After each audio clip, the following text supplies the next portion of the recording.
इसमें डॉक्टर साहिबा कोई नंबर्स वगैरह ऐसे हों जो शेयर कर सकें आप, अगर कोई जानता है ऐसे बच्चे को, या उनके घर में बहुत सारे लोग होते हैं जिनके घर में इस एज ग्रुप की इवन हाउस हेल्प भी होती है ना, तो वो बच्चियां ना स्कूल में जा रही होती हैं, ना उनके पेरेंट्स इतने एजुकेटेड होते हैं, मे बी कोई ऐसी ख़वातीन हो जो चाहती हूँ कि उनको वैक्सीनेशन लग जाए और उनके पेरेंट्स से वो जो है वो इस बात पे कंसेंट भी ले लें, तो वो किस तरह से उनको वैक्सीन लगवाएं? कोई नंबर ऐसे हों जो आप बता सकें जिनसे रब्ता किया जा सके? मैं हमारी सेहत तहफ़्फ़ुज़ हेल्पलाइन है जी 1166, ठीक है, उस पर कॉल कर सकते हैं पेरेंट्स। उसमें ये भी कि टीम्स का पूछ सकते हैं कि मेरे घर के करीब कोई सेंटर हो तो मुझे बताएं, वो आपको बता देंगे।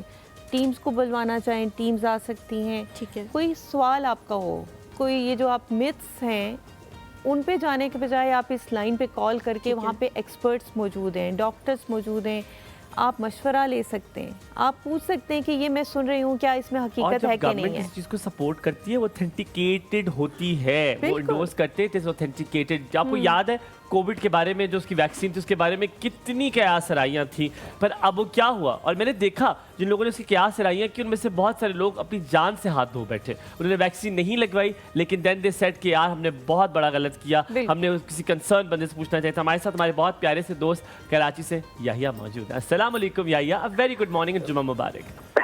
वालेकुम सलाम, जुम्मा मुबारक आपको भी हो। और मैं तो इतना प्यारे नहीं हूँ, लेकिन आप लोग बहुत प्यारे हैं माशाल्लाह। बहुत शुक्रिया, बहुत शुक्रिया। अच्छा डॉक्टर साहब को सलाम हो। देखिए मेरे एक दो बातें मुझे डॉक्टर साहब से पूछनी। देखिए बिल्कुल है, मैं मानता हूँ ये ज़ाहिर कंपेन चलाई गई है, किसी रिसर्च के बगैर नहीं चलाई थी, सब कुछ किया होगा, लेकिन प्रॉब्लम जहाँ क्रिएट होती है ना, जो हम अंडरस्टैंड नहीं कर रहे, जो मैंने फील किया है, वो ये है कि देखिए क्वेश्चन जो है ये तो एक नेचुरल चीज़ है, you have to answer the question. अब हमारे प्लेटफॉर्म नहीं है जहाँ क्वेश्चन के जवाब, अब जैसे दुनिया भर में मैं देखता हूँ वो होती हैं, डिबेट्स होती हैं, मीडिया पे डिबेट्स होती हैं, उसमें लोग बैठते हैं और डॉक्टर बैठ के उसके एक्सपर्ट जवाब दे रहे होते हैं, लेकिन अनफॉर्चुनेटली हमारे ऐसा हो नहीं रहा कि प्रोग्राम ऐसे किए जाएं अवेयरनेस के लिए। क्योंकि देखिए बात ये होती है कि अगर आप मुख्तलिफ प्लेटफॉर्म्स हैं ना आपके, यानी मस्जिदें भी हैं, आपके स्कूल्स भी हैं, मदरसे भी हैं, हर जगह इसको जो भी वहाँ के जो असातिज़ा हैं उनको एक ट्रेनिंग दी जाए कि भाई ये इस तरह की चीज़ें हैं, अगर लोग क्वेश्चन करें तो उनको ये जवाब देने चाहिए जवाब। अब यही मैं कहता हूँ कि अगर आप बहुत से काम कर रहे हैं, सब कुछ कर रहे हैं, लेकिन मैं फिर भी यही कहूँगा you have to answer the question. जो आंसर है वो क्वेश्चन जो है नेचुरल चीज़ें होती हैं, लेकिन प्रॉब्लम वही, जब तक आप इसकी अवेयरनेस प्रॉपर नहीं देंगे और मुख्तलिफ प्लेटफॉर्म को यूज नहीं करेंगे, वैसे किए जाते हैं वो करने चाहिए। क्योंकि देखिए बात ये कि इस तरह की चीज़ें आजकल बहुत बड़ी ज़ाहिर कैंसर के बहुत अक़साम निकल आई, बहुत सारी चीज़ें निकल आई हैं, लोगों को पता नहीं होता, और बहुत सारी अब ये जो ड्रग्स लगाई जाती हैं इसकी साइड इफेक्ट, ये सारी चीज़ें आपको पब्लिक को बतानी पड़ेगी, तब वो समझेगी। और मैं समझता हूँ कि इसमें हर एक को पार्टिसिपेट करना चाहिए। और जहाँ अगर ये बात, और जैसे इन्होंने बताई अपने हमारे हुमायूं ने, तो ये इतनी ऑथेंटिक है तो हम क्यों ना लगवानी चाहिए भाई।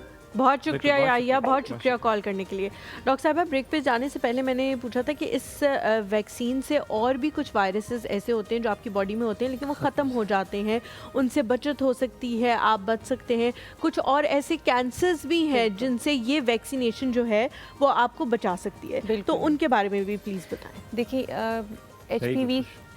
HPV से सिर्फ सर्विकल कैंसर नहीं होता, इससे थ्रोट के कैंसर भी होते हैं, इसके अलावा एनल कैंसर्स होते हैं, वॉट्स होते हैं। वॉट्स जो होते हैं ये आपके, इनको मस्से, हमारी ज़ुबान में मस्से कहते हैं, छाले भी बन जाते हैं, तो ये इन सब की प्रिवेंशन है, इनसे बचाते हैं आपको। अब जो ये HPV की टाइप्स हैं, 200 से ज़्यादा इसकी टाइप्स हैं, लेकिन जो 16 और 18 टाइप है, this is the most dangerous. और ये जो वैक्सीन जो सिकोलिन है, स्पेशली इसको टारगेट करती है ताकि ये सर्विकल कैंसर या बाकी कैंसर से प्रोटेक्ट करे, क्योंकि ये कैंसर कॉजिंग है।